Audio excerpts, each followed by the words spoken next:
फिर वही भयानक सपना। मुझे वहां जाना होगा।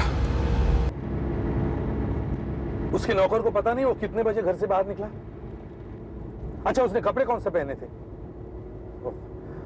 अच्छा, एक काम करो, उसके घर के आसपास के इलाके में उसे अच्छी तरह से ढूंढो। हाँ, वैसे मुझे अंदाज है वो कहां गया होगा। हम वहीं जा रहे हैं, मुझे रिपोर्ट देते रहना, ठीक है? ओके। सर, इतनी सुबह सुबह हम किसे ढूंढ रहे हैं? कोई खतरनाक मुजरिम है क्या? नहीं, वो एक पुलिस ऑफिसर है। Police officer? मतलब पुलिस ऑफिसर था। 2 साल पहले मुंबई के सबसे अच्छे पुलिस ऑफिसर में उसका नाम आता था। दया भी उसके साथ काम कर चुका है, याद है दया? 2 साल पहले, अप्रैल 1997। हाँ सर, वो दिन मैं कभी नहीं भूल सकता। हम लोग पुलिस स्टेशन में थे जब वो फोन आया था। फोन करने वाले ने बताया कि कोई जरूरी जानकारी है और अगर इंस्पेक्टर अभिजीत को वो जानकारी चाहिए तो उसे मिलने के लिए वो केलीवाड़ा के सागर बार में रात को 10 बजे आ जाए, मगर बिल्कुल अकेले।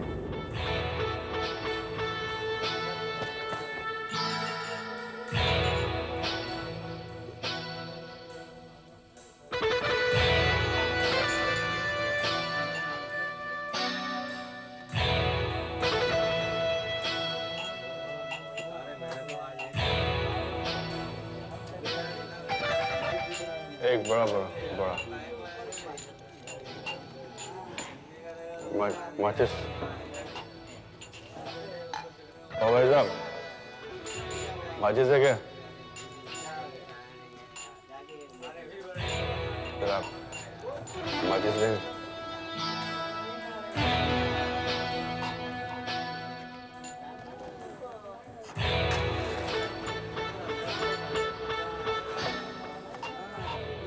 मैंने मना किया था ना, मेरे पीछे कोई नहीं आएगा। सॉरी सर, मैं आपको अकेले कैसे छोड़ता? सर, आपको किसी ने कांटेक्ट किया? नहीं। तुमने देखा किसी को मुझ पर नजर रखते हो? नहीं सर। साहब,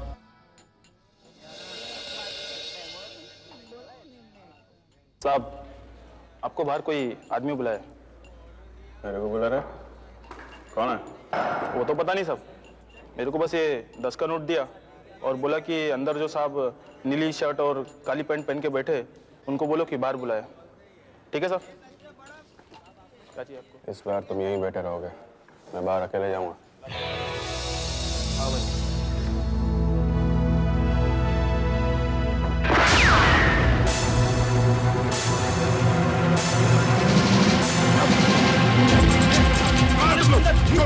उधर चलो।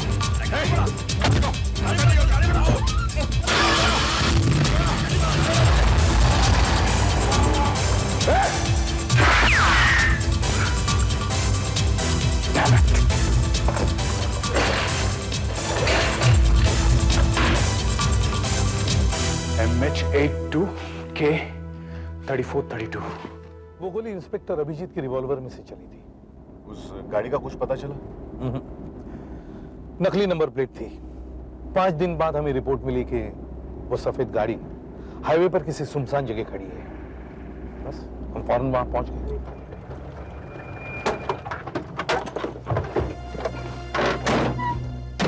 सर, लगती तो वही गाड़ी है जिसमें इंस्पेक्टर अभिजीत को किडनैप किया गया था। हाँ, वही लगती है।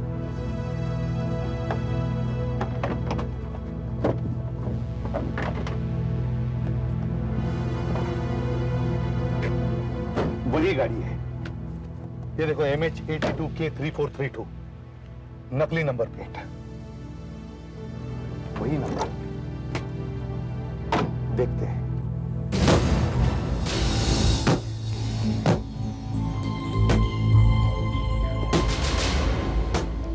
का यहीं से। दया, खुलेगा?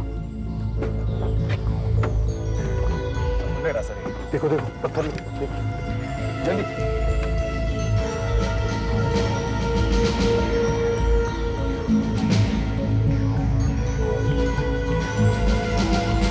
मारो।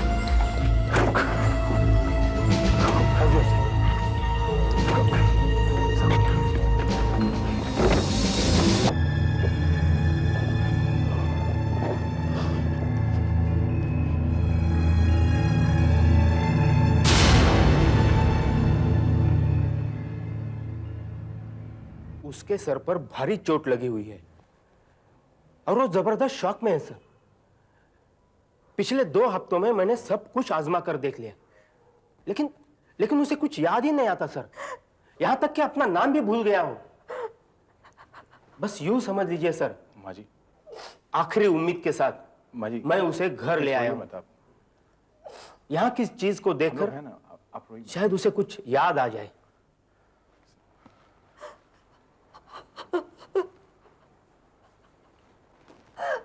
अभिजीत को अंदर ले आओ।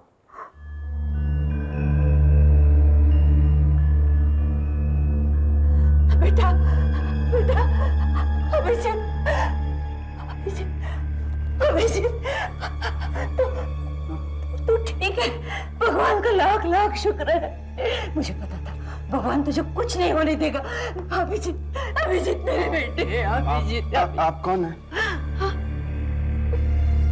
ऐसा मत कह बेटा, ऐसा मत कह। मैं माँ हूँ तुम्हारी, माँ हूँ तुम्हारी। बेटे ये कहाँ ले आए? बेटे बेटे मुझे पहचानने से इनकार मत कर। आप अंदर चलिए माँ जी, प्लीज। अभिजीत सब ठीक हो जाएगा, आप आइए। देखो अभिजीत, यहाँ आओ। देखो ये फोटोग्राफ्स देखो, याद करने की कोशिश करो। ये जब तुम पुलिस में कंफर्म हुए थे तब, और ये जब तुमने और तुम्हारे टीम ने गोलवाड़ी का बॉम्ब डिफ्यूज किया था, तुम्हें मेडल मिला था। और ये जब हमें वाशी में हथियार मिले थे। अभिजीत याद करने की कोशिश करो, याद करने की कोशिश करो अभिजीत। अभिजीत तुम्हें कुछ याद आ रहा है? हाँ? याद करने की कोशिश करो अभिजीत, याद करने की कोशिश करो। Please stop it, please. मैं क्या करूं? मुझे कुछ याद नहीं है, मैं क्या करूं? आप कहते हैं कि मैं पुलिस ऑफिसर था। ये बुढ़िया औरत जो यहाँ रो रही थी वो कहती है कि मैं उसका बेटा हूँ, वो मेरी माँ थी। ये आदमी कहता है मैं उसके साथ काम कर रहा था। ये फोटोग्राफ में मैं हूँ, लेकिन मैं क्या करूं? मुझे कुछ याद नहीं है, मुझे कुछ याद नहीं है। मैं क्या करूं? मुझे कुछ... हमने बहुत कोशिश की, मगर अभिजीत की याददाश्त वापस नहीं आई। किसी ने उसे उस रात सागर बार में बुलाकर किडनैप कर दिया और उसकी यह हालत बनाई। उसकी माँ, उसका अतीत, उसे कुछ भी याद नहीं। और आज मुझे लगता है आज भी वो वहीं गया होगा, उसी जगह जहां से वो हमें कार की डिक्की में मिला था। अपनी जिंदगी को ढूंढने की कोशिश कर रहा होगा।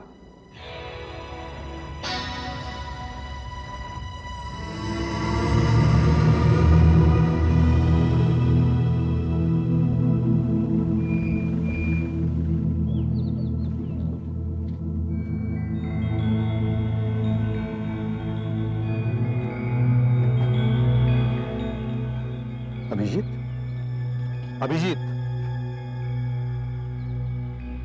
पहचानते हो? ACP Pradyuman, inspector Daya. Hello sir.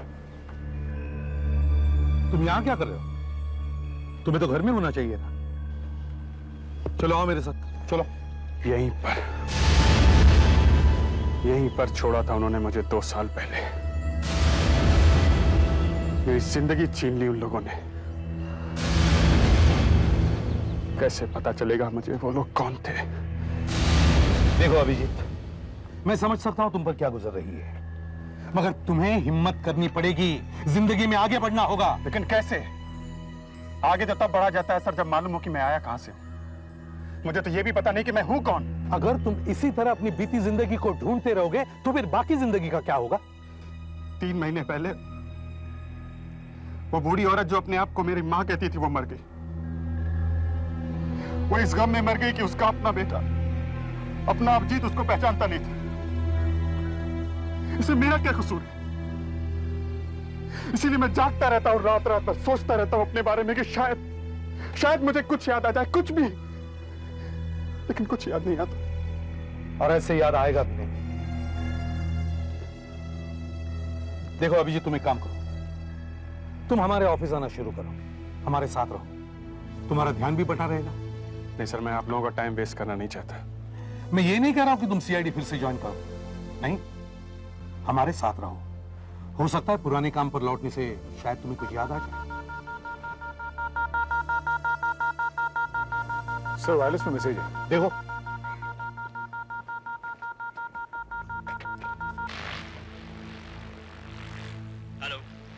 Control room alert.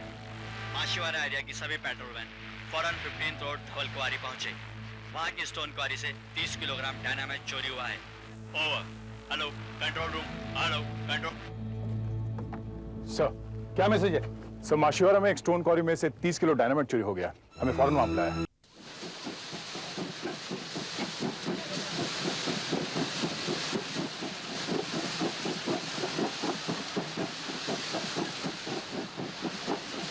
मैं यहाँ रोज की तरह 6:30 बजे पहुंचा। स्टोर रूम में सप्लाई चेक की तो पता चला 30 किलो डायनामाइट चोरी हो गया है सर। डायनामाइट का स्टॉक इससे पहले कभी चेक किया था? कल रात को 9:30 बजे सर। हर रोज की तरह काम खत्म करने के बाद यहाँ पे एक सिक्योरिटी गार्ड होता है सर। वो यहाँ आने जाने वाले आदमी का रिकॉर्ड रखता है। मैंने रजिस्टर भी चेक किए सर। रात में एक आदमी आया था, ये मिस्टर कौशिक। और सर मैं कब से कह रहा हूँ कि मैं यहाँ नहीं आया था। क्या काम है मुझे यहाँ? कल रात 11 बजे तो मैं अपने घर पे सोया हुआ था सर। रात का वॉचमैन आता ही होगा, वही आपको बताएगा। ये देखिए, ये आ गया। क्या हुआ साहब? कल रात कौशिक साहब यहाँ आए थे, तुमने रजिस्टर में एंट्री की है? हाँ साहब, कोई कौशिक साहब आए थे जरूर, लेकिन ये साहब वो नहीं है। क्या मतलब? साहब वो कोई और था। मैं यहाँ नया हूँ साहब, हर ऑफिसर्स को शकल से नहीं पहचानता, लेकिन कल रात जो आदमी आया था उन्होंने अपना नाम कौशिक ही बताया था। अपना पास कार्ड भी दिखाया था। बोले माल की कुछ चेकिंग करनी है। उनके पास एक सूटकेस भी था। मैंने उनके लिए स्टोर का दरवाजा खोल दिया और रजिस्टर में एंट्री भी कर दी। हाँ सर, हमारे यहाँ जो पास कार्ड होता है उसमें फोटोग्राफ भी होता है, साथ में आइडेंटिटी नंबर भी होता है। उसी से हम लोग खास जगह पर उन्हें आने जाने देते हैं। हाँ। सर मेरा पास कार्ड गायब है सर। पास कार्ड गायब है? जी सर। इसका मतलब उसने तुम्हारा पास कार्ड चुराया और यहाँ स्टोर में घुस गया, हाँ? उसका हुलिया याद है? ज्यादा लंबा नहीं था साहब, यही कोई 45-48 का होगा। एक पतला सा आदमी था और हाँ, उसने एक मोटा सा चश्मा पहन रखा था, दूर और पास वाली नजर का। क्या कहते हैं उसे? डबल फोकस वाला चश्मा सर। उसने कपड़े कैसे पहने थे? साहब उसने सलेटी रंग की पैंट पहन रखी थी और हल्के नीले रंग की कमीज। बड़ा शरीफ सा आदमी था साहब। सर ये हुलिया ऋषि जैसा है सर, बिल्कुल ऋषि जैसा। ऋषि जैसा? ये ऋषि कौन है? ऋषि सर मेरे घर के पास रहता है एक लॉज में। उसके बारे में इतना जानता हूँ कि वो नागपुर से यहाँ आया था काम की तलाश में। चाय की दुकान में 1-2 बार मुलाकात हुई थी, वहीं पहचान हुई उससे। कल रात मेरे घर आया था सर। क्यों? कह रहा था कौशिक यार नींद नहीं आ रही है, तो हम दोनों साथ बैठे और थोड़ी बहुत पी हमने, ज्यादा नहीं सर, थोड़ी। फिर वो चला गया। अच्छा, वो जानता था तुम यहाँ काम करते हो इस क्वारी में और यहाँ डायनामाइट है? हाँ शायद सर, मैंने जिक्र किया था इसके बारे में। वैसे सर मुझे विश्वास नहीं होता कि ऋषि साहब ने कोई गड़बड़ की होगी, क्योंकि वे सीधे साधे आदमी हैं। आज दिन में तो नागपुर से लौटे हैं सर वो। नागपुर का पता लिखा है अपने रजिस्टर में? जी सर, मेरे से यही गलती हो गई सर। उन्होंने लिखा नहीं और मैंने चेक किया नहीं सर। कल रात वो कहीं बाहर गए थे? जी गए थे सर, और 12:30 बजे के बाद में घर आए सर। और उसके बाद सर मैंने मिला नहीं हूँ मैं उनसे। ये रूम उनका है? हाँ जी, ये रूम उसका है। इसको तो ताला लगा है। सर तुम्हारे पास चाबी? सर चाबी तो ले गए सर। तो फिर? एक डुप्लीकेट चाबी है मेरे पास। तो फिर खोलो, जल्दी जल्दी खोलो, जल्दी जल्दी जल्दी, कम ऑन।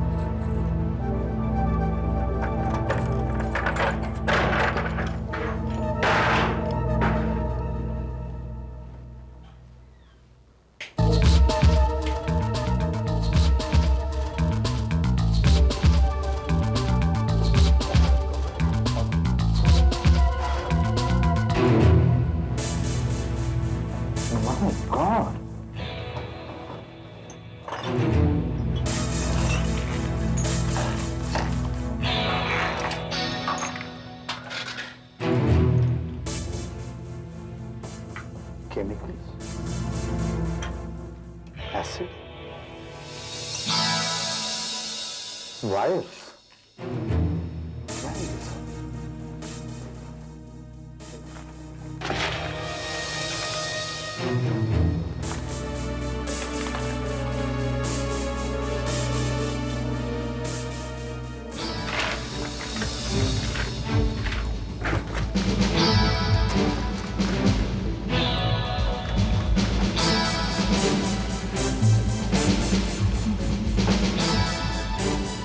सर, ये बम बनाने का सामान है। ये देखिए सर, ये डायग्राम, ये बम बनाने का सर्किट है। ये डायनामाइट है। यहाँ पर एसिड की ट्यूब होती है। ये स्टॉप वॉच है। यहाँ पे टाइम सेट करते हैं। टाइम पूरा होने पर ये एसिड की ट्यूब फट जाती है। एसिड केमिकल रिएक्शन करके डायनामाइट पे गिरता है और बम को एक्सप्लोड कर देता है। कोई आम आदमी ऐसा बम नहीं बना सकता। ये देखकर लगता है इस आदमी का संबंध किसी केमिकल इंडस्ट्री से है। सर, अजय सर, हाँ, एक वेटर ने बताया कि उसने अभी आधे घंटे पहले ऋषि को बाहर जाते हुए देखा है और उसके हाथ में एक बड़ा सूटकेस था सर। अच्छा, इसका मतलब है उसने बॉम्ब सूटकेस में ही बनाया। गया सर, जल्दी जाके देखो किस तरफ गया, कैसे गया, बात पूछो, शायद उसको किसी ने देखा हो। जयंत इधर आओ। मैनेजर को कौशिक को ऑफिस में लेके आना। ऋषि की आइडेंटिटी तैयार करनी है। जाओ जल्दी, क्विक, चलिए। अभिजीत सर, तुम मेरे साथ चलो, कम ऑन। उसकी आंखें ऐसी थी? नहीं सर, ये नहीं। ओके, घबराओ मत। हमारे पास सब तरह की आंखें हैं, सब तरह के नाक हैं, सब तरह के होंठ हैं।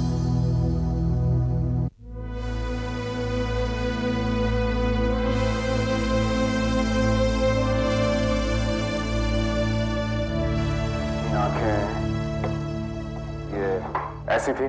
नहीं सर। ओके, ये देखो। हाँ सर, ऐसी थी सर। अब आप देखो।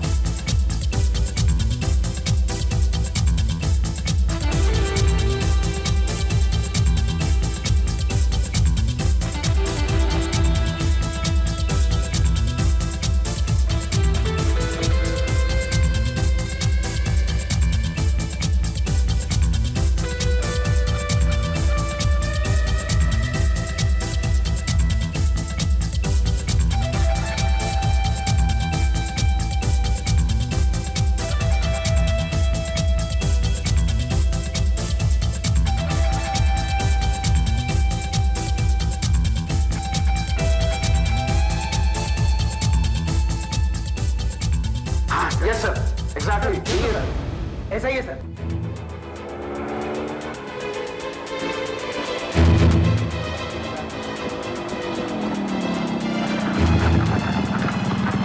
कंट्रोल रूम से अर्जेंट मैसेज आया है। अगर ये आदमी कहीं दिखाई दे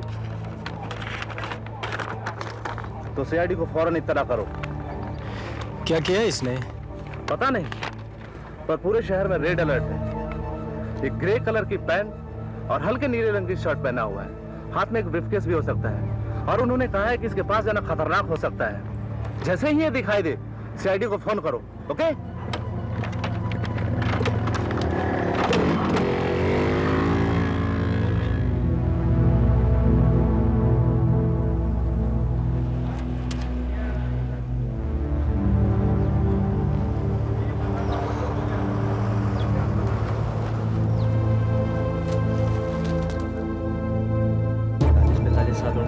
चश्मा लगाया हुआ है। हाँ लगता तो है। अरे अरे मुरली वो देख, मुरली वो देख, वही आदमी। ये तो वही आदमी अभी बस उतरा। तुम सीआईडी को फोन करो, मैं इसका पीछा करता हूँ। सर, उसकी जेब में से हमें वॉलेट मिला, ये तो खाली है, और एक कार्ड भी मिला सर। कौशिक एस। यही कार्ड उसने डायनामाइट हासिल करने में इस्तेमाल किया होगा। और कुछ? सर, बस का टिकट। 5 रुपए 85 पैसे। सर, उस कांस्टेबल ने बताया था कि उस बस का नंबर 515 था जिससे वो उतरा था, और वो कस्बेकर रोड के स्टॉप पर ठीक 10 बजे उतरा था। सर, हमने बस डिपो पर बात कर ली है और कंडक्टर को ब्यूरो पर बुलवा लिया है। उसे दूसरे कमरे में बिठाया है और ये आदमी यहाँ है।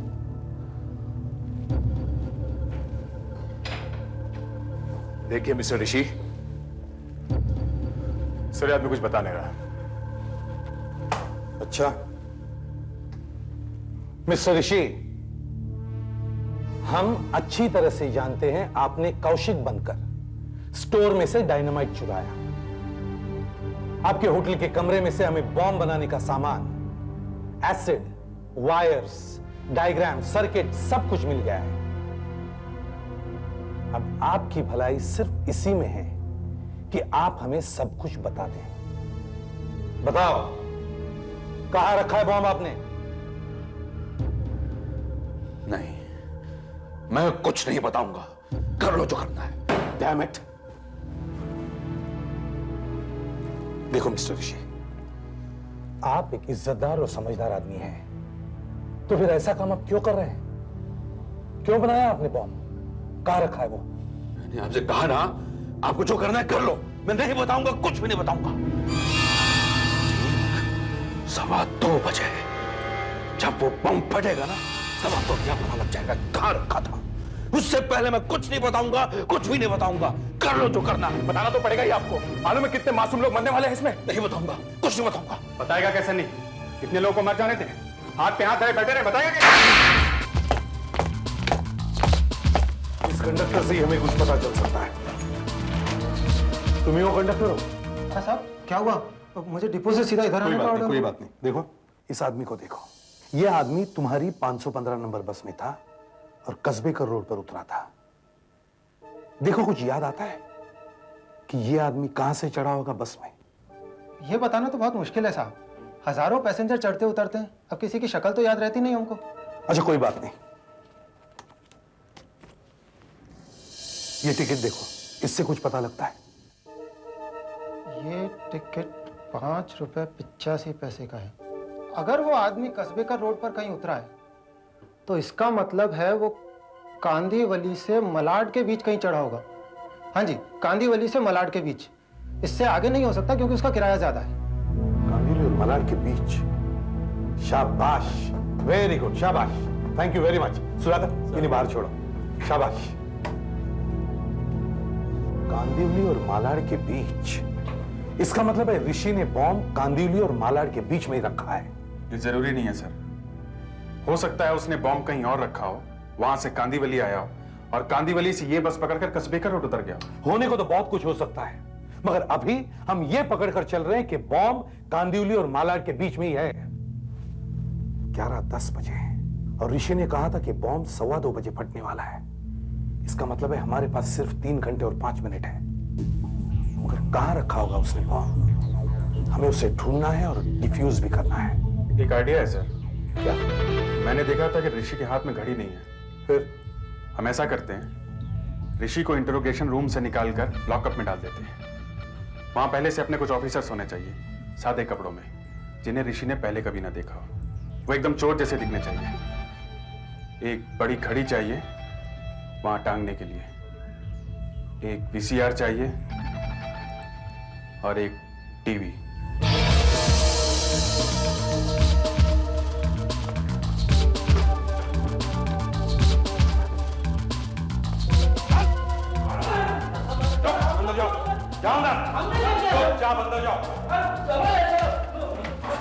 अरे डरते क्यों? क्यों डरते हो? अच्छा खाना खिलाऊंगा। चोर। अच्छा ये वायरलेस में यहां रख देता हूं। दया, माइक्रोफोन तुम यहां फिट कर देना। सर ये घड़ी में यहां लगा देता हूं।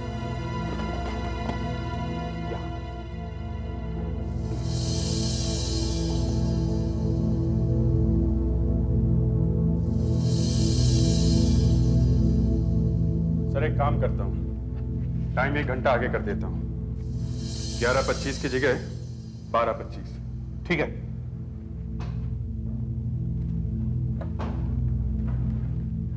हाँ जयंत, ऋषि को अंदर लेके आओ। दया जल्दी करो।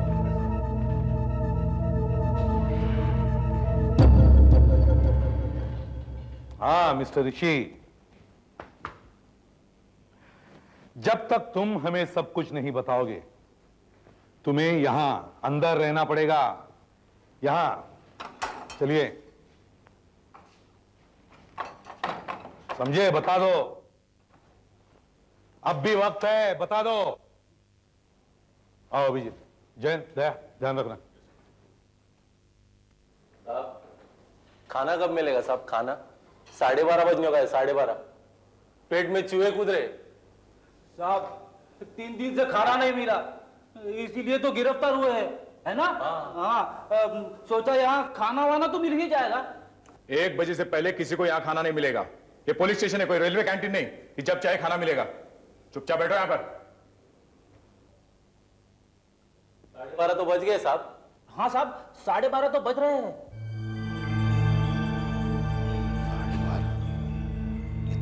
कि 12:30 कैसे बज गए?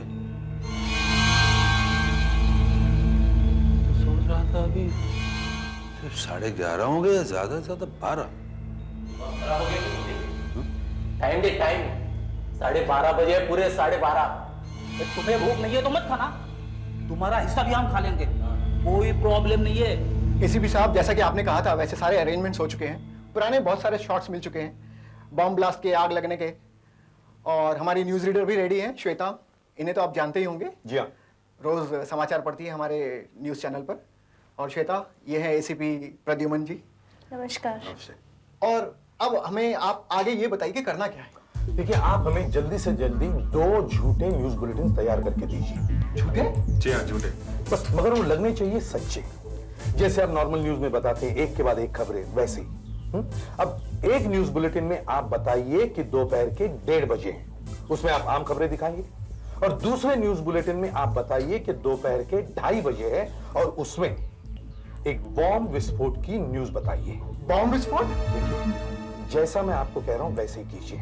आप हमें ऐसे न्यूज बुलेटिन बना के दीजिए जैसे इसमें ये जो आपने बताया ना, बस वैसे ही। ये धुआं निकल रहा है, लोग इधर उधर भाग रहे हैं, आग लगी है, बस बिल्कुल वैसे। बस जल्दी से जल्दी तैयार करके दीजिए, हमारे पास वक्त बहुत कम है। ये नहीं पता लगना चाहिए कि ये शूटिंग कहां हुई है।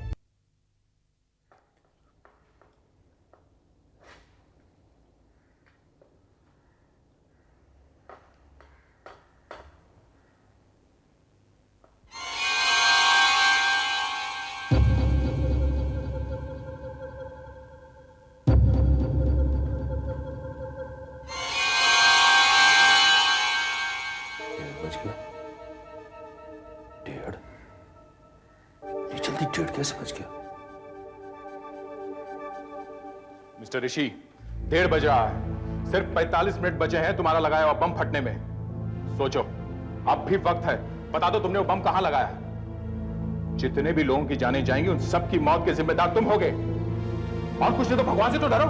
नहीं, मैं किसी से नहीं डरता, मैं किसी को कुछ नहीं बताऊंगा, नहीं बताऊंगा।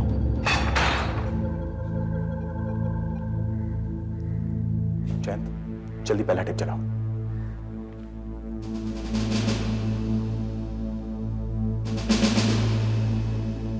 नमस्कार, इस समय दोपहर के 1:30 हुए हैं और आप देख रहे हैं सिटी न्यूज। आज के मुख्य समाचार हैं। आज महानगर पालिका के मुख्य अधिकारी ने बताया कि शहर की सड़कों पर वाहनों की पार्किंग के लिए अब टैक्स देना पड़ेगा।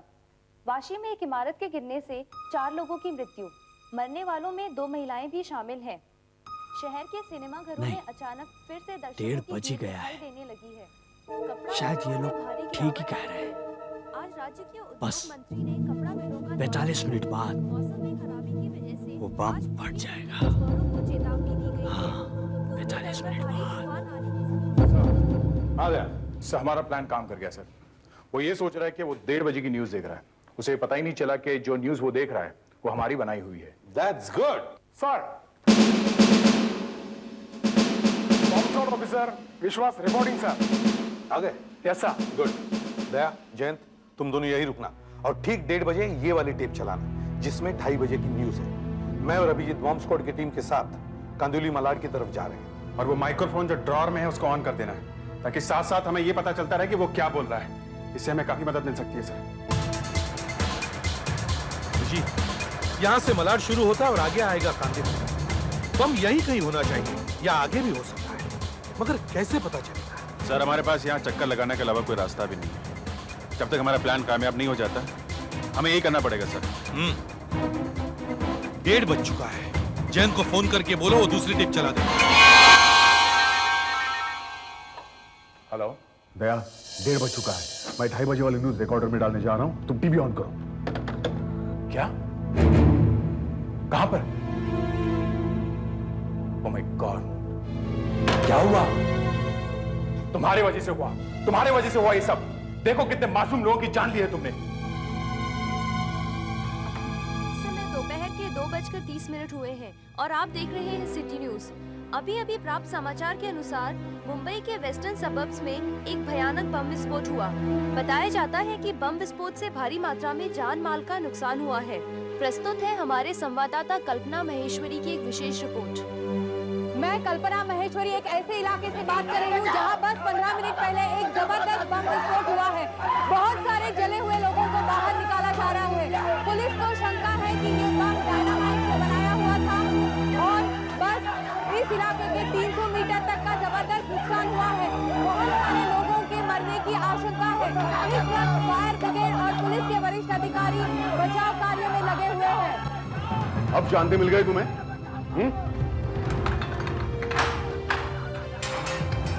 चलो, इन सब लोगों की मौत के जिम्मेदार तुम हो और न जाने कितने लोग सारी जिंदगी के लिए अपाहिज लंगड़े लूले हो गए होंगे। तुम्हें तो फांसी की सजा मिलनी चाहिए।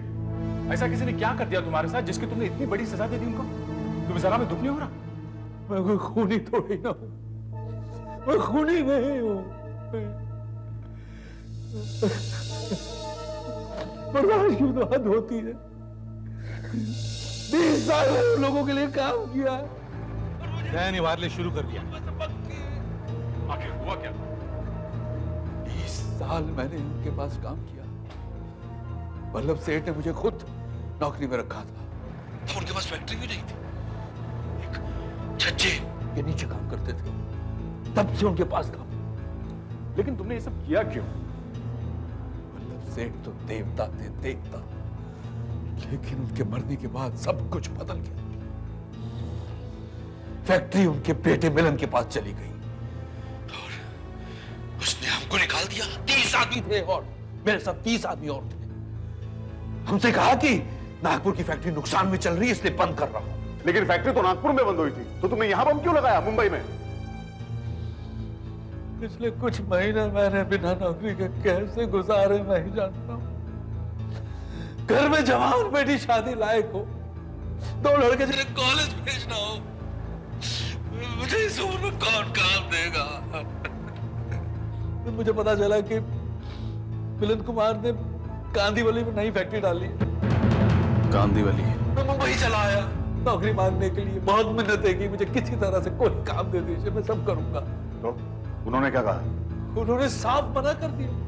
कहा कि सब काम तो कंप्यूटर करेंगे, तुम्हारे लिए कोई काम नहीं है, कोई काम नहीं है। और मुझ पर हंसने लगे। अच्छा? हाँ, मैंने भी फैसला कर लिया, इस बात का बदला मिलन कुमार से जरूर लूंगा। आज जब वो फैक्ट्री खोलेगा तो उड़ा दूंगा उसे मैं। मुझे नहीं पता था, लेकिन उड़ाऊंगा जरूर, ये मैंने तय कर लिया था। किस्मत से मुझे कौशिक मिला। बस मैंने डायनामाइट चुराया। मुझे बम बनाना आता था, मैंने बम बनाया, उसे एक सूटकेस में रख के फैक्ट्री में घुस गया। मिलन कुमार को मिलते के बहाने और छिपा दिया वहीं पर से मैंने। इस फैक्ट्री का नाम क्या है? नाम तुम्हें नहीं पता? न्यूज़ में भी नहीं बताया था। हाँ जरूर कोई चाल है तुम लोगों की चाल है। नहीं बताऊंगा, मैं नहीं बताऊंगा, कुछ नहीं बताऊंगा। डैम इट, वो समझ गया। फिर भी सर हमारे पास काफी इंफॉर्मेशन है। फैक्ट्री का उद्घाटन आज होना है। वल्लभ नाम के आदमी ने इस कंपनी की शुरुआत की थी। उसकी मौत के बाद उसका बेटा मिलिंद वो ये कंपनी चला रहा है। नागपुर की फैक्ट्री बंद करके वो लोग यहीं आ गए हैं सर। अच्छा, इंडियन इंडस्ट्रीज चेंबर के पास ऐसे कंपनीज के रिकॉर्ड्स होते हैं, उनसे पूछे क्या? सर सिर्फ आधा घंटा बचा, 1:45 हो गए। जो भी करना है जल्दी करते हैं सर। जल्दी जल्दी जल्दी, फास्ट। हाँ मैं सीआईडी से बोल रहा हूँ, आप जल्दी देखिए, बहुत अर्जेंट है। प्रोप्राइटर का नाम है वल्लभ। फैक्ट्री आजकल उनका बेटा मिलिंद संभाल रहा है। उनका नागपुर वाला ब्रांच बंद हो गया है और आज कांदीवली साइड में उनकी नई फैक्ट्री का उद्घाटन। हाँ मैंने होल्ड किया है, आप जल्दी देखिए प्लीज, जल्दी कीजिए। ये रहा। मैं सोच ही रहा था शायद न्यूज़पेपर में कुछ मिल जाए। Excel chemical and dye industries, Prateek industrial estate, RK road, Kandivali. और आज ही उसका इनॉग्रेशन है मिलिंद कुमार के हाथों। एसीपी साहब को फोन करता हूँ। हाँ बता दो। हाँ हाँ, एड्रेस बता दो जल्दी। Address Excel industries, sector 4, Prateek industrial estate, RK road, Kandivali. ये तो काफी दूर है, जल्दी भागो।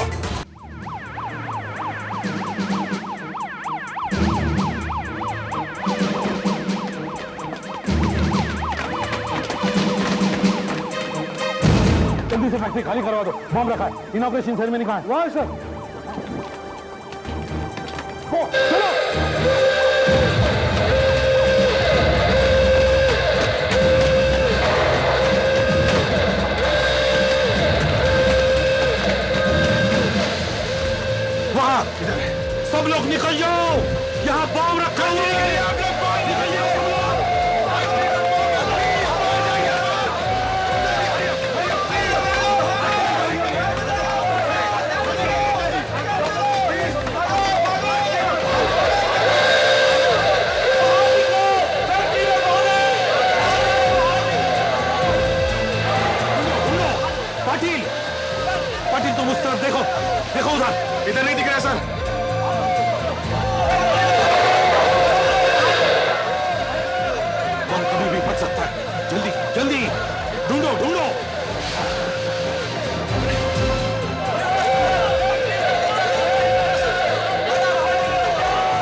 ये खड़ा और भी खड़ा।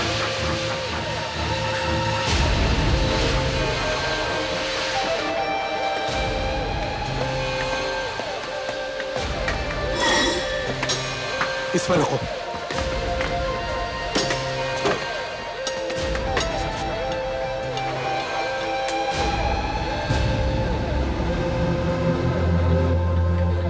My God.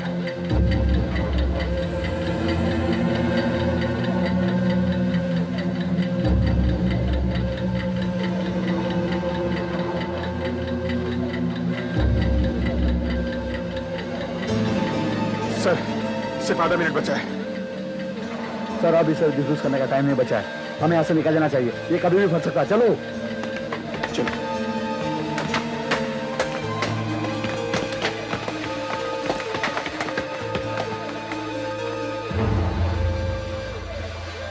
नहीं, हमें इस बम को फटने से रोकना ही होगा। अभिजीत, सिर्फ 15 सेकंड बाकी है, चलो।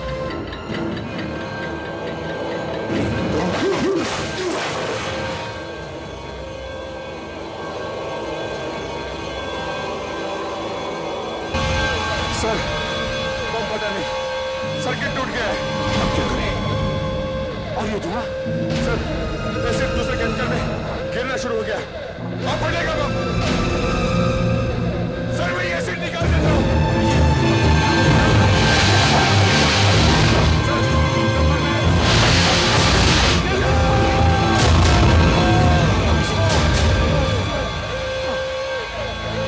मैंने एसिड निकाल दिया सर।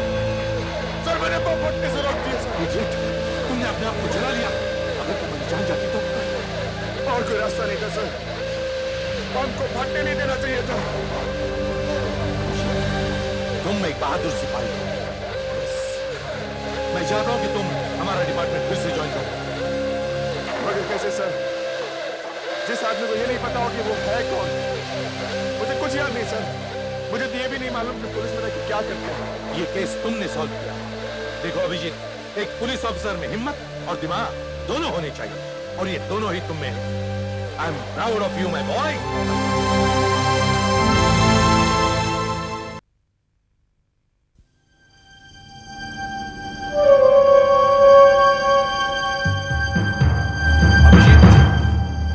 अब से तुम ऑफिशियली मेरे यूनिट का हिस्सा बन गए हो। Thank you sir. कॉन्ग्रेचुलेशंस। वैसे आप एक बार सोच लीजिए, मुझे वापस रख के आप गलती तो नहीं कर रहे हैं? नहीं, ये पानी में तैरने की तरह है। तैरने की तरह? एक बार आदमी जब पानी में तैरना सीखता है तो वो कभी नहीं भूलता। 20 साल बाद भी उसे पानी में फेंक दो तब भी वो किनारे पर लग जाता है। वैसे आदमी जब एक बार पुलिस ऑफिसर बनता है हमेशा के लिए बना रहता है, अपना काम कभी नहीं भूलता चाहे कुछ भी हो। सर, एक आदमी काफी देर से अपने ऑफिस के आसपास घूम रहा है। आधे घंटे पहले मैंने उसे वहीं देखा था, ऊपर की तरफ देख रहा है।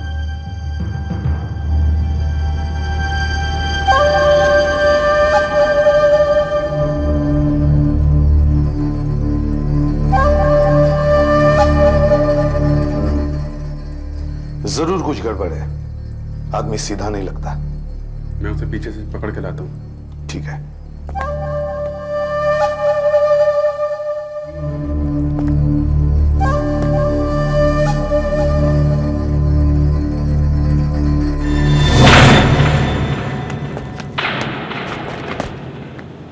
ऊपर चल। अब ठीक से बताओ क्या बात है?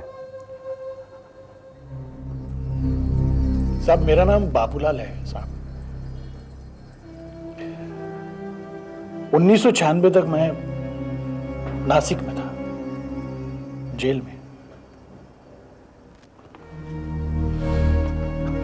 साहब मेरे ऊपर डकैती और कत्ल करने की कोशिश का केस चल रहा था साहब। जेल से निकलने के बाद सुधरा कि नहीं? सुधर गया साहब, सुधर गया साहब। साहब लेकिन नौकरी मिलना बहुत मुश्किल था साहब, बहुत मुश्किल। जिसको भी पता चलता कि मैं जेल से निकल कर आया हूं तो कोई नौकरी नहीं देता था साहब। फिर एक दिन मेरे एक दोस्त ने मुझे लेथ मशीन पर लगाया, परिमल फैक्ट्री में। तुमने उन्हें बताया नहीं कि तुम जेल से छूट कर आए हो? बता देता तो नौकरी नहीं चली जाती साहब। मैंने उनसे झूठ बोला साहब। मैंने उनको बताया कि मैं मैंगलोर की एक फैक्ट्री में काम कर रहा था। मालिक बहुत भले आदमी हैं साहब। उन्होंने मुझ पर विश्वास किया और मैं बच गया। पिछले 2.5 साल से वहीं पर टिका रहा। सब कुछ ठीक चल रहा था साहब, सब कुछ ठीक चल रहा था साहब। मेरी तो तरक्की होने वाली थी, मैं फ्लोर मैनेजर बनने वाला था साहब। अभी 10 दिन पहले साहब ने मुझे बुलाया। मुझे लगा कि कोई खुशखबरी सुनाई पड़ने वाली। कम इन। पहुंचा तो आपने मुझे बुलाया साहब। बाबूलाल, ये क्या है? किसी ने मुझे पोस्ट से भेजा ये।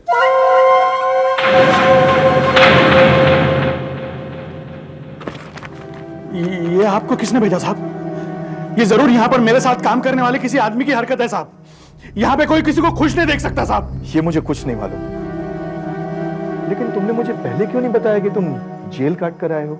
साहब अगर मैं आपको बता देता तो आप मुझे नौकरी से नहीं निकाल देते साहब। मेरे 2 छोटे छोटे बच्चे हैं साहब। देखो, अब जब मुझे पता चल ही गया है तो मैं तुम्हें नौकरी से निकाल देता हूं। ऐसा मत कीजिए साहब, ऐसा मत कीजिए। आप तो जानते हैं मैं कितनी मेहनत से काम करता हूं साहब। साहब मुझ पे ये जुल्म मत कीजिए साहब। मैंने आज तक पूरी ईमानदारी से काम किया है साहब। तुमने मुझसे धोखा किया, मुझसे झूठ बोला। अब मैं तुम पर विश्वास नहीं कर सकता। मैं आपसे कोई धोखा नहीं करना चाहता था साहब। साहब मेरे बाल बच्चों का क्या होगा साहब? कम से कम उन पे तो रहम कीजिए आप। तुम जा सकते हो। मैं आपके हाथ जोड़ता हूं साहब। मैंने कहा ना तुम जा सकते हो।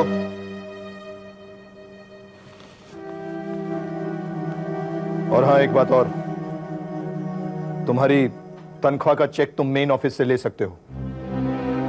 और जब कहीं नई नौकरी करने जाओ ना, तो मेरा नाम लेने की जरूरत नहीं है, क्योंकि मैं तुम्हारी सिफारिश हरगिज नहीं करूंगा।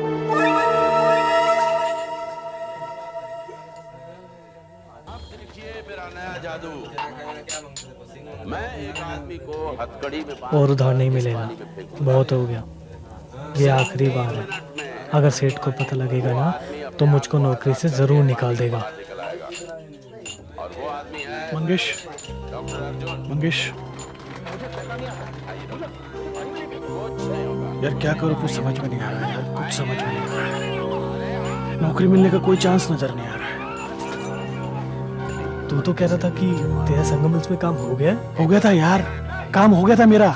लेकिन वो लोग रवि कुमार को पूछने को चले गए। वो कमबख्त ने मेरे बारे में सब कुछ बता दिया। उनको पता चल गया कि मैं सजा काट के आया हूं। मैंने उसे खत्म कर दिया होता। यार मंगेश, अगर मुझे नौकरी नहीं मिली ना तो पता नहीं मेरा क्या होगा यार। मेरे बच्चे की स्कूल की फी भरनी है, घर में अनाज का एक दाना नहीं है। पता नहीं क्या होगा यार। यार तेरे होटल में नौकरी लगा दे ना मेरे को, तो वेटर की कर लूंगा यार। नहीं यार, अभी कोई जगह नहीं है और सेठ अभी यहाँ पे किसी को रखने वाला नहीं है। और अगर तू पैसे नहीं देगा ना तो सेठ मुझको भी नौकरी से बाहर निकाल देगा। यार तू आसपास के होटल के अपने दोस्तों को ही पूछ लेना कम से कम। यार मंगेश, मैं कोई भी काम कर लूंगा, कोई भी। मैं तेरे हाथ जुड़ता हूँ यार, कोई काम दिला दे। मैं झूठे बर्तन धो लूंगा यार, कोई भी काम कर लूंगा, सिर्फ काम दिला दे बस। यार डरता हूँ कहीं दोबारा मेरे हाथ से कोई गलत काम नहीं हो जाए। अरे क्या बकवास कर रहा है? फिर से जेल जाने का इरादा है क्या? नहीं यार, इसीलिए तो नौकरी ढूंढ रहा हूँ। देख, किसी भी तरह की कोई भी नौकरी होना तो मुझे बताना। मैं तेरे को एक नंबर देता हूँ। कागज है तेरे पास? हाँ इधर है। ये सब क्या है? ये नंबर है ना मेरे घर के पास के पीसीओ का है। यह आदमी मेरा मैसेज ले लेता है और मुझे बता देता है। कोई भी काम होना तो इस नंबर पे मेरे को फोन कर देना यार, बहुत उपकार हो जाएंगे तेरे। ठीक है। ये मेरा नंबर है। आया सेठ।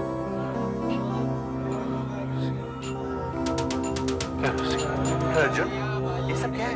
यही तो मैं इससे कब से पूछ रहा हूं। लेकिन ये है कि बताते ही नहीं।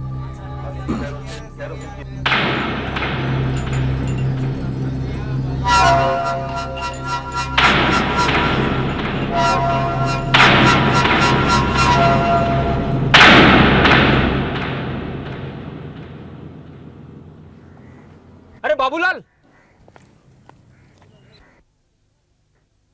क्या है? जरा यहाँ ना तो।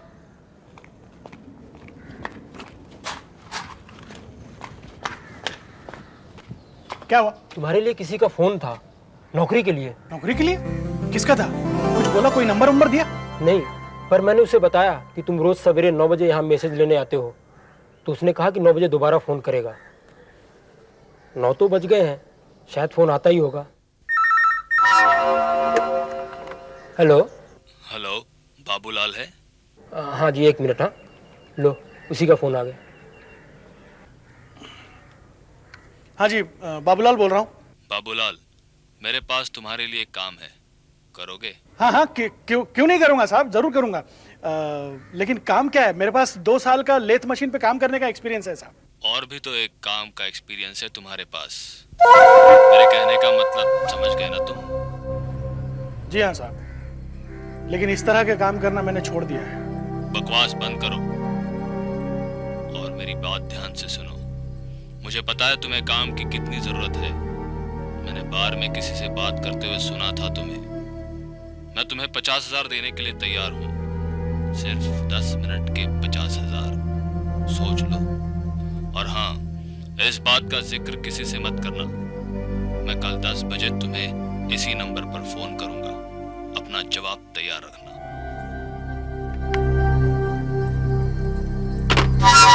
वो मुझसे कोई गुनाह करवाना चाहता है साहब, वो मुझसे कोई गुनाह करवाना चाहता है साहब, लेकिन कौन सा गुनाह मुझे पता नहीं है साहब। मैं दोबारा गुनाहगार नहीं बनना चाहता साहब, मुझे दोबारा गुनाहगार नहीं बनना। यही सोचकर मैं सीआईडी के पास आया, लेकिन जब मैं यहां पहुंचा तो मेरी हिम्मत जवाब दे गई साहब, और मैं बाहर ही खड़ा रहा। ये आदमी कौन है हमें पता लगाना ही पड़ेगा। इसका एक रास्ता है सर हमारे पास। क्या? सुनो, कल जब 10 बजे वो तुम्हें फोन करेगा तुम उसे हाँ बोल देना। क्या? मैं हाँ बोलूंगा साहब? यस। साहब, मैं किसी मुसीबत में नहीं पड़ना चाहता साहब। मैं बाबूलाल, तुम किसी मुसीबत में नहीं पड़ोगे। हम तुम्हारी हिफाजत करेंगे। उसे पकड़वाने में तुम्हें हमारी मदद करनी ही पड़ेगी। अगर वो जुर्म करने से तुमने मना कर दिया तो वो ये जुर्म किसी और से करवा लेगा, और फिर ना तो हम वो गुनाह होने से रोक सकेंगे, ना ही ये पता लगा सकेंगे कि वो करवाना क्या चाहता था। देखो, डरो मत। ऑपरेटर की जगह हमारा कोई ऑफिसर वहां होगा। अभिजीत सर, ऑपरेटर की जगह कल तुम बैठोगे, उससे बात कर लेना। और बाबूलाल, अगर तुम वैसा ही करोगे जैसा हम तुम्हें कह रहे हैं, तो मैं तुमसे वादा करता हूं कि रवि कुमार से बात करके तुम्हारी नौकरी मैं तुम्हें वापस दिलवा दूंगा। और हां, हमारी मदद करने के लिए पुलिस डिपार्टमेंट से तुम्हें इनाम भी मिलेगा। क्यों? करोगे ना हमारी मदद?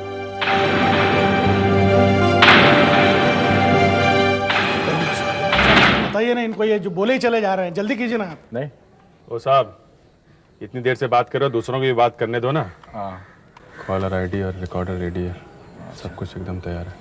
अच्छा, करने दो ना साहब, लाइन लगाए हुए हैं। भाई साहब कीजिए ना, जल्दी कीजिए ना। ओके ओके, मैं बाद में फोन करता हूँ। ओके, लो करो, जो फोन करना है करो आप।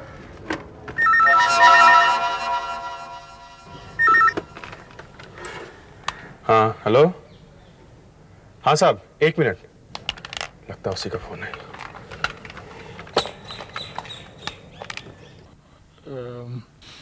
Hello hello. तुमने फैसला कर लिया?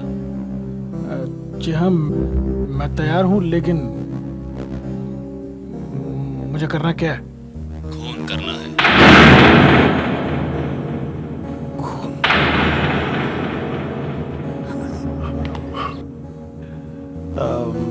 हाँ ठीक है, मैं तैयार हूँ, लेकिन देखिए 50,000 से काम नहीं चलेगा, मुझे ज्यादा पैसे चाहिए।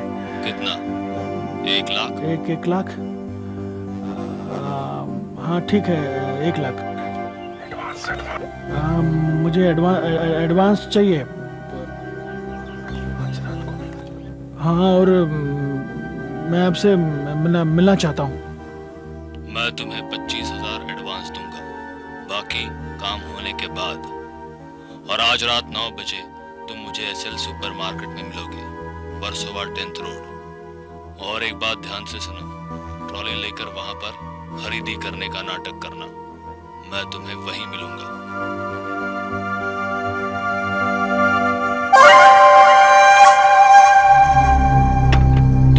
एसएल सुपरमार्केट में मिलोगे, वर्सोवा 10th रोड। और एक बात ध्यान से सुनो, ट्रॉली लेकर वहां पर खरीदी करने का नाटक करना। मैं तुम्हें वहीं मिलूंगा। सर कॉल 9833211214 से आया था सर। कार तो काउंटर से खरीदा गया था। खरीदने वाले का नाम पी आकाश है। एड्रेस है सर, पर नकली है वो। और नाम भी गलती होगा। सर टेप से कुछ पता नहीं चल रहा है। पीछे किसी तरह की आवाज नहीं है, कुछ भी नहीं। बाबूलाल, आज रात 9 बजे तुम सुपरमार्केट जाओगे और उस आदमी से मिलोगे।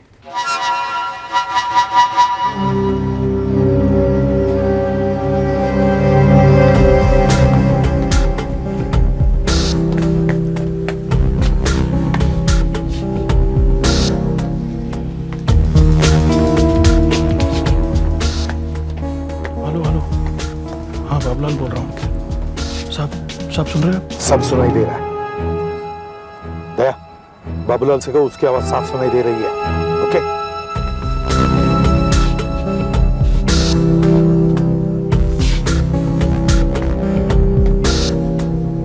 हेलो, हाँ बाबूलाल बोल रहा हूँ। बाबूलाल, घबराओ मत, सबको साफ साफ सुनाई दे रहा है।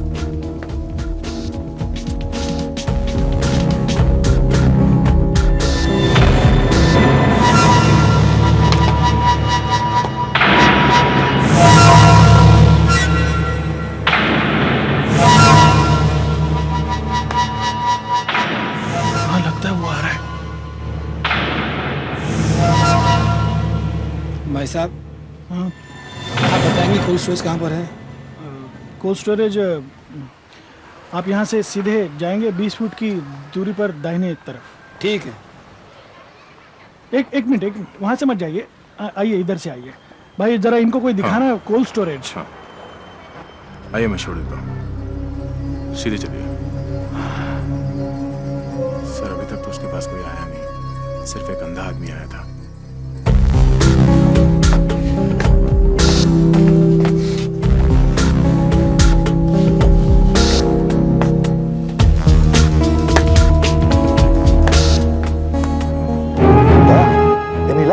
वो अंदर आया क्या?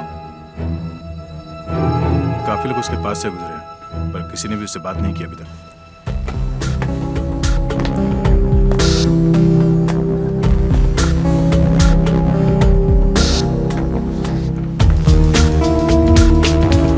सोने तो सोने को आए, एक भी आदमी दिखाई नहीं दिया अभी तक। सर पिछले 20 मिनट से कोई स्टोर में घुसा भी नहीं।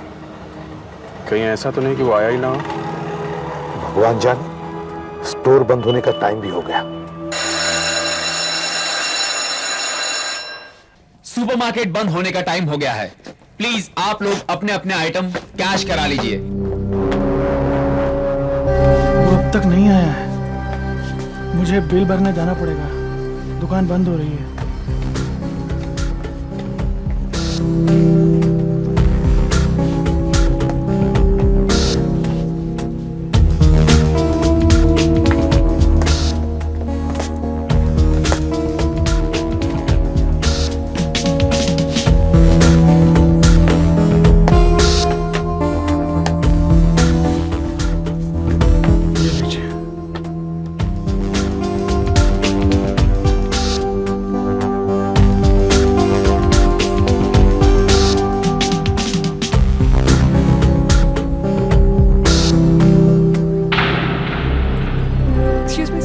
पैकेट आपका है? क्या है इसमें? आप ही के बैग में था, आप ही को मालूम होगा। आपका है? हाँ शायद मेरा ही है।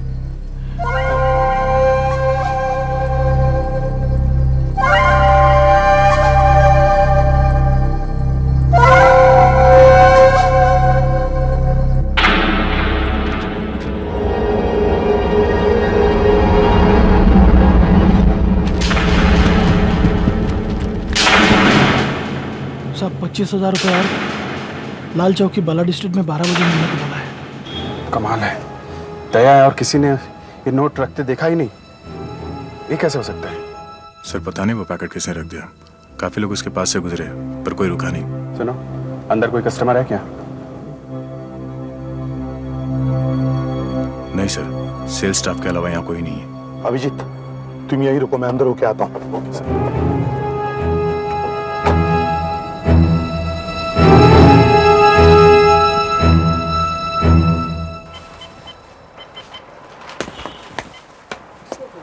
बंद हो गया। ये बस कुछ लेना है, बंद हो गया। 1 मिनट के लिए प्लीज। इधर आओ, क्या हुआ?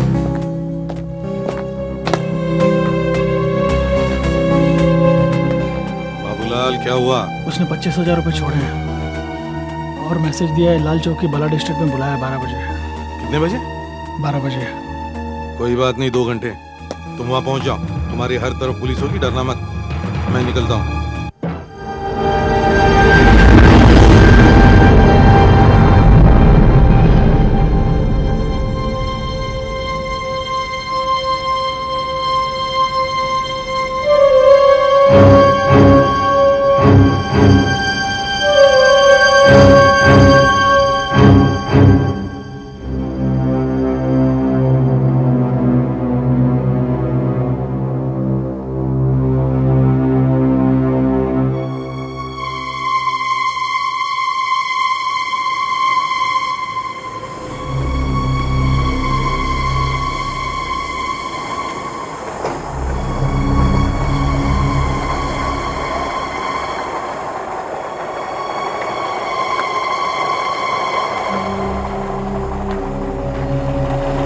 कितना हुआ?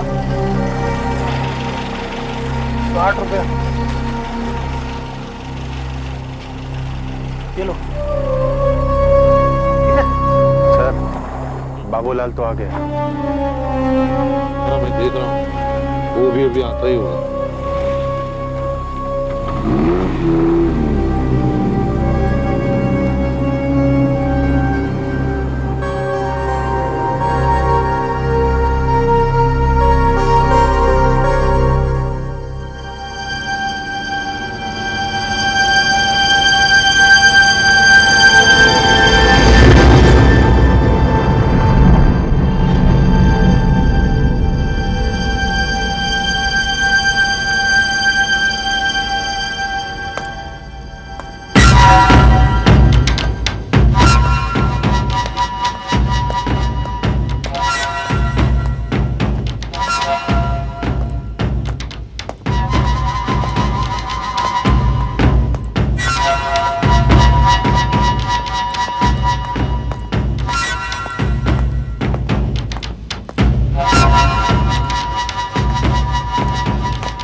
तुम ही हो ना बाबूलाल?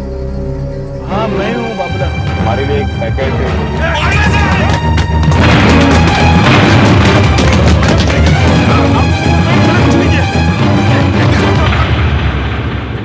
मुझे नहीं मालूम साहब क्या है।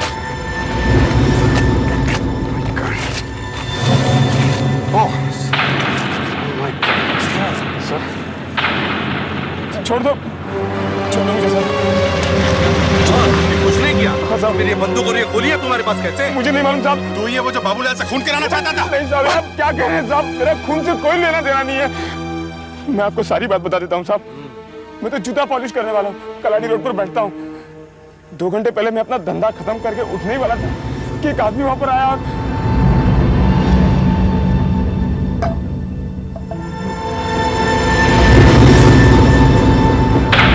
साहब बंद करने का टाइम हो गया है। नीचे देखो, ऊपर मत देखो।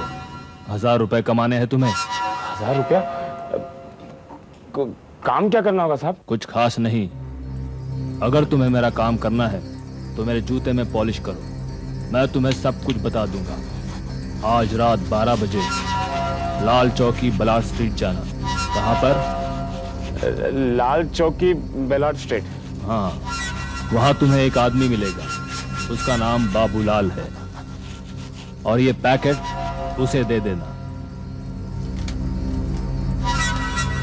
नीचे देखो। साहब कोई लफड़े वाला काम तो नहीं है ना? कोई लफड़े वाला काम नहीं। 1 मिनट के काम के तुम्हें 1000 रुपए मिलेंगे और अगर तुमने पैसे लेकर काम नहीं किया तो मैं तुम्हें छोड़ूंगा नहीं। साहब पैसा दिया तो काम तो जरूर ही करेगा ना ऐसा? हाँ, ये लो पैसा और बाबूलाल से कहना मैं उसे कल 10 बजे फोन करूंगा। ठीक है? ठीक है साहब। और देखो, निगाह उठा के मत देखना जब तक मैं चला ना जाऊं। ठीक है?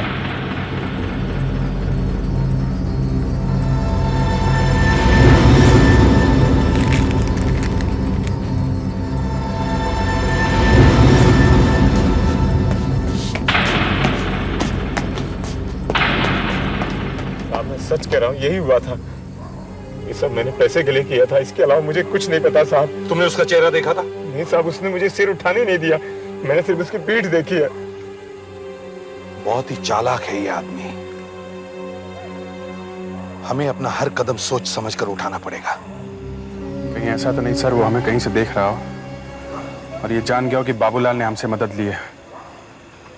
कहीं वो अपना प्लान न चेंज कर दे और हमें कैसे पता चलेगा कि बाबूलाल से वो किसका खून कराना चाहता है। नहीं सर, मुझे नहीं लगता कि वो हमें देख रहा है। सड़क पर एक आदमी नहीं है सर, ना ही बिल्डिंग्स पे कोई है। बाबूलाल। जी साहब। उसने कहा कि वो तुम्हें कल सुबह 10 बजे फोन करने वाला है। अभिजीत सर, तुम्हें फिर से पीसीओ पर बैठना पड़ेगा। Okay sir.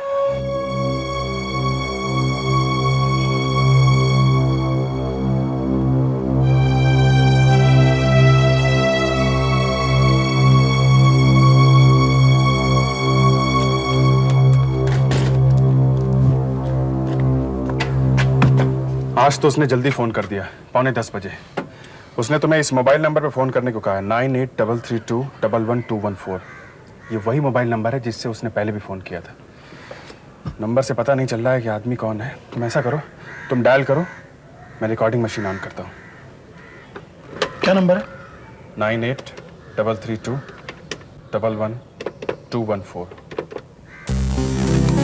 जी हाँ, बाबूलाल बोल रहा हूँ। बाबूलाल, तुम्हें सब कुछ मिल गया ना? बंदूक, गोली और तुम्हारा एडवांस?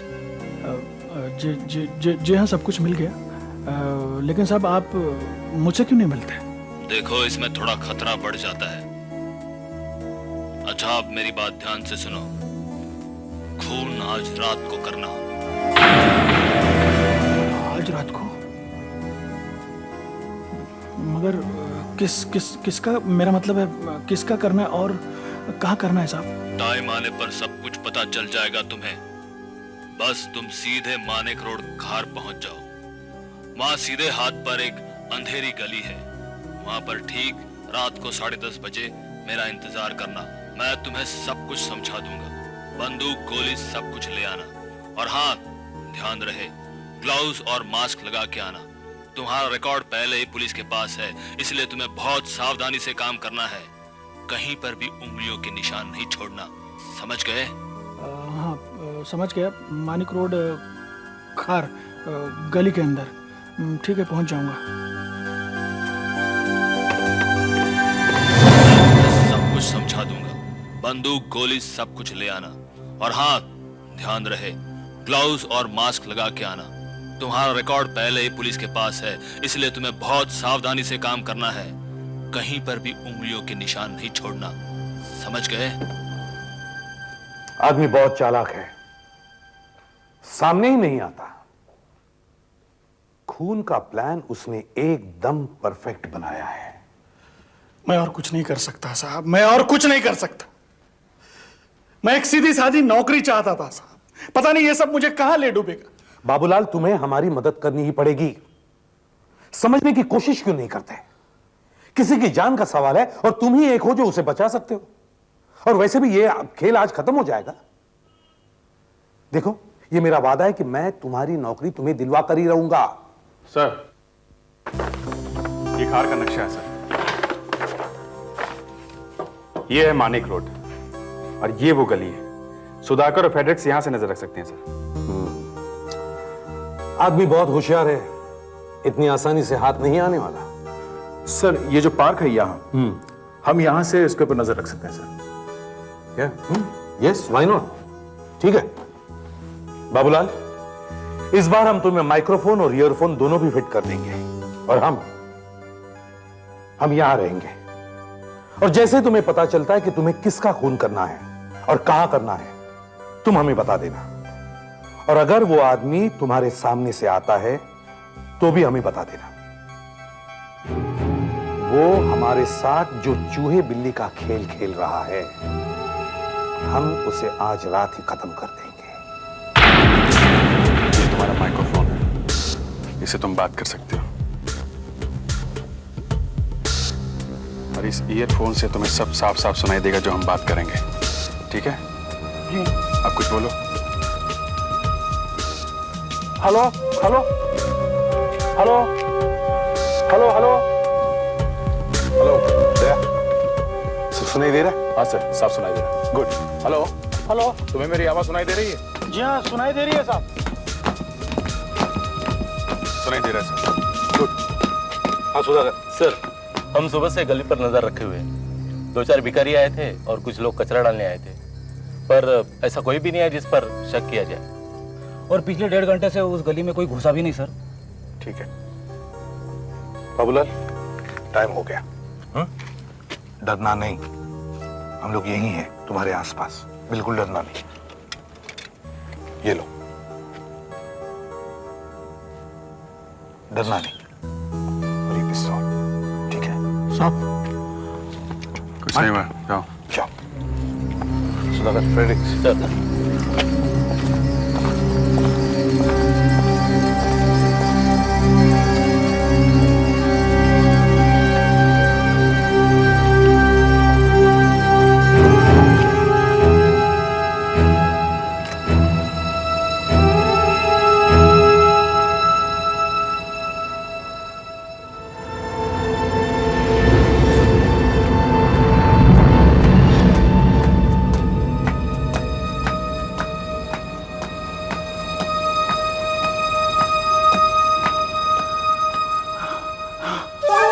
यहाँ एक गली है, मैं उसके पास पहुंच चुका हूं।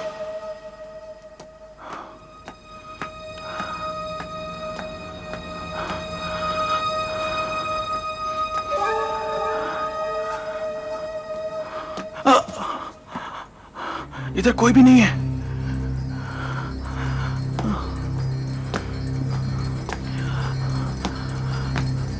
इधर कोई भी नहीं है। बाबूलाल, 10:30 बज रहे हैं, वो आता ही होगा। ठीक है साहब। हाँ। यहाँ किसी फोन की आवाज आ रही है। एक गली में फोन कहाँ से होगा? मोबाइल फोन है, ढूंढो आसपास वहीं कहीं होगा। Mobile phone. वहाँ कोई कचरे का डिब्बा है? कचरे का डिब्बा देखता हूँ। हाँ, यहाँ पर एक कचरे का डिब्बा है। देखो उसमें, देखो। मोबाइल फोन, यहाँ एक मोबाइल फोन है।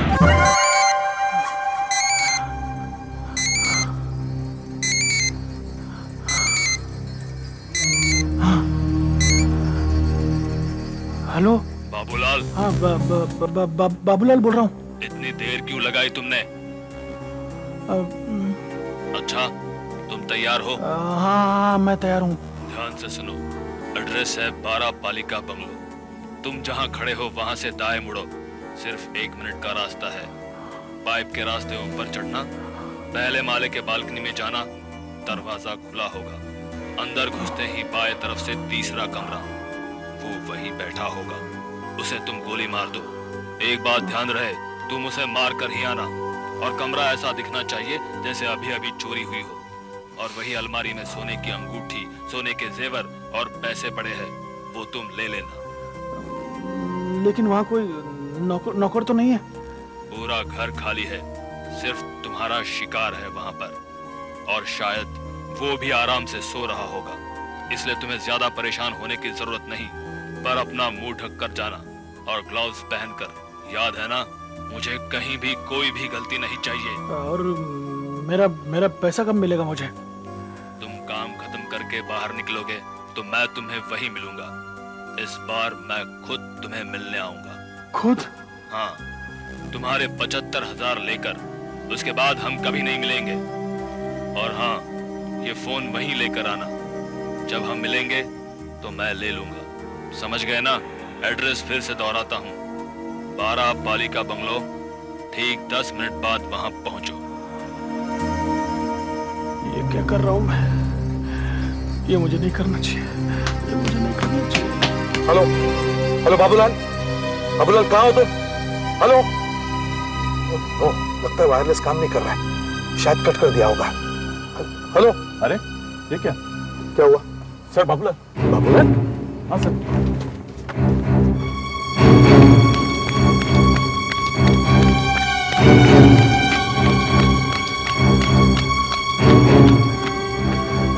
अब मुझसे नहीं होगा साहब, अब मुझसे नहीं होगा साहब। अरे बाबूलाल, बाबूलाल डरो मत, हम लोग हैं ना यहीं। देखो बाबूलाल, तुम्हें सिर्फ अंदर घुस के बाहर निकल आना है। जैसे वो आदमी तुम्हें बाहर मिलकर बाकी पैसे देगा, हम उसे पकड़ लेंगे। नहीं साहब, मैं बहुत डर गया हूँ साहब। अब मुझसे नहीं होगा, अब तक बहुत किया, अब मुझसे नहीं होगा साहब, नहीं होगा। मुझे माफ कर दीजिए। लीजिए साहब आपका सामान, ये रख लीजिए। बाबूलाल डरो मत, मुझसे नहीं होगा। Shut up! वो आदमी तुम्हारा वहां इंतजार कर रहा है। तुमने हर जगह हाँ कहा है और तुम इस जगह पर मैदान छोड़ के जाना चाहते हो। मुझसे नहीं होगा साहब, मुझसे नहीं होगा। बाबूलाल सर, मैं जाऊंगा इसकी जगह। तुम? ये सर, वैसे भी मास्क पहने रहना है, ग्लव्स हाथ में रहेंगे, उसको पता भी नहीं चलेगा कि बाबूलाल की जगह मैं हूं। ठीक है बाबूलाल, तुम यही रहोगे हमारे साथ। और अभिजीत सर, हम उसी एरिया में चक्कर काटते रहेंगे। तुम जैसे ही बाहर उस आदमी को मिलोगे, हम उसे पकड़ लेंगे। Okay sir. ठीक है, टेक केयर। सुनो, ये अपने कपड़े मुझे दो।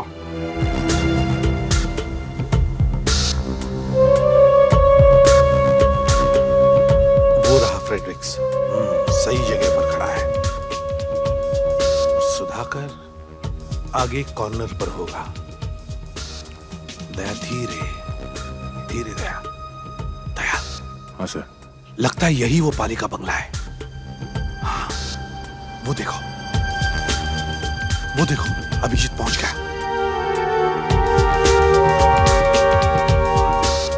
दया दया, अभिजीत अंदर गया, जल्दी चलो। हमें यहीं चक्कर लगाते रहना है। जल्दी चलो दया, जब तक कि हमें कोई सिग्नल नहीं मिलता, हमें यहीं चक्कर लगाते रहना है।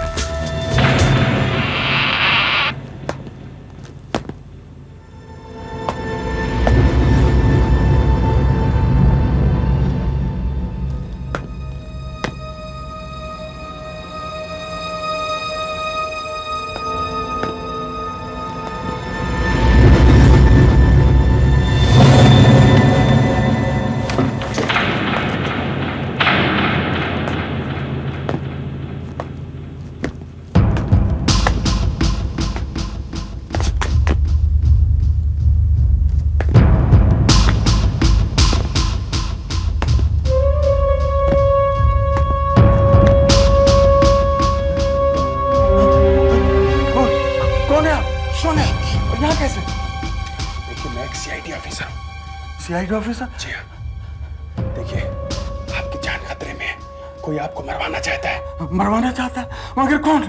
और आप यहाँ क्या कर रहे हैं? देखिए, हम यही पता लगाने की कोशिश कर रहे हैं कि वो आदमी कौन है जो आपको मरवाना चाहता है।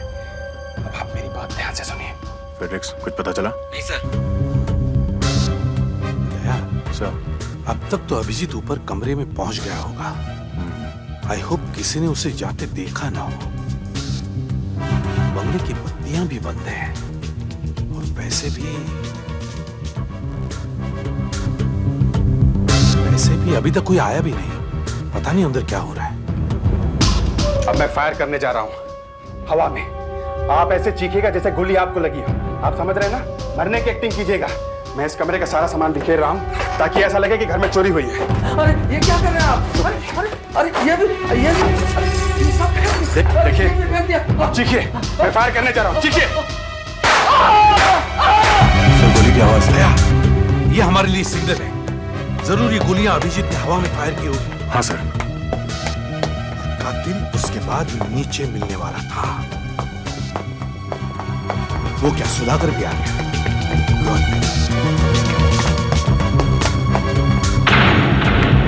कहां से आ गई? पहले तो नहीं थी। साहब, ये गाड़ी जानी पहचानी लगती है। साहब, ये नंबर MH01741, ये नंबर भी जाना पहचाना है साहब।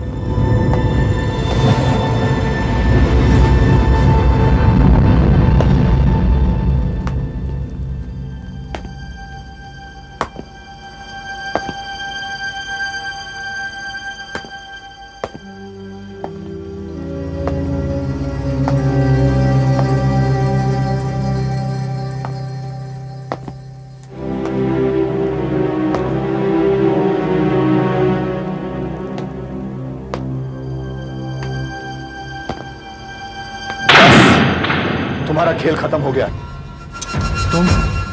तुम यहाँ क्या कर रहे हो? तुम तो बाहर मिलने वाले थे। देखो, मैंने तुम्हारा काम कर दिया है। मेरे 75,000 रुपये मुझे अब दे दो। तुमने जैसा कहा था मैंने वैसा कर दिया है।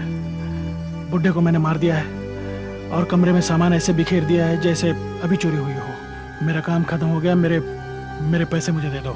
लगता है अभी तक तुम कुछ समझे नहीं। मैं समझाता हूं। तुम्हारा क्रिमिनल रिकॉर्ड है और तुम्हारे पास कुछ काम भी नहीं है, इसलिए तुम यहां आए डकैती डालने के लिए, और फिर पकड़े जाने के डर से तुमने खून कर दिया। बस उसी वक्त मैं यहां आया और अपने बचाव के लिए मैंने तुम्हें मार डाला। नहीं, एक चोर चोरी करते हुए मारा गया। देखो, तुम ऐसा नहीं कर सकते। क्यों नहीं कर सकता? अब भी करके दिखाता हूं। लेकिन गोली मत चलाना। क्यों नहीं? प्लीज। चला रहा हूं मैं। गोली मत। चला रहा हूं मैं। चला रहा हूं मैं। नहीं, गोली मत। तुम्हारा खेल खत्म हो गया रवि कुमार।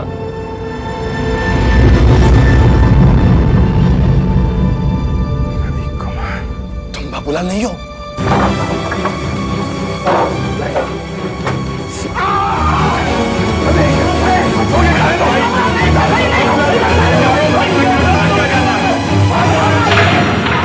धिक्कार है ऐसे आदमी पर जो अपने भाई का खून करवाने चला था। और फिर तुमने इस बाबूलाल को ही क्यों पकड़ा?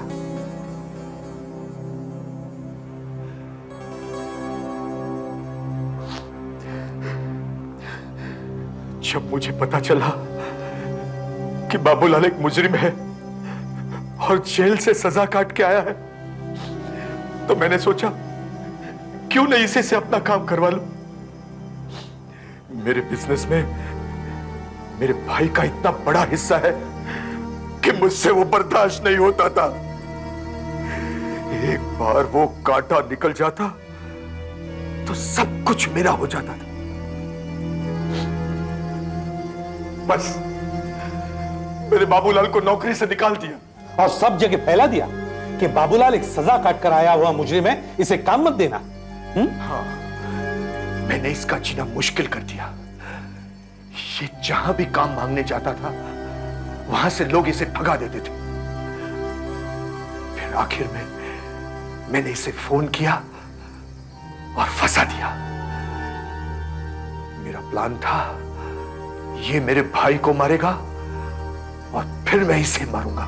मगर तुमसे गलती हो गई। बाबूलाल सीधे हमारे पास आया और तब से हम तुम्हारे पीछे लगे हुए हैं। तुमने काफी चालाकियां की मगर हमसे बच नहीं सके। सर, इनके भाई ने बाबूलाल से खुश होकर वापस नौकरी पर रख लिया सर, और इसे प्रमोशन देकर फ्लोर मैनेजर बना दिया और इसी तनख्वाह भी बढ़ा दी है सर। सर, अगर आप सही समय पर वहां नहीं आ जाते ये तो मेरी जान ही ले लेता। Thank you sir. It's okay. इस तरह के और भी एपिसोड देखने के लिए हमारे चैनल को सब्सक्राइब करें और बेल आइकन दबाना ना भूलें।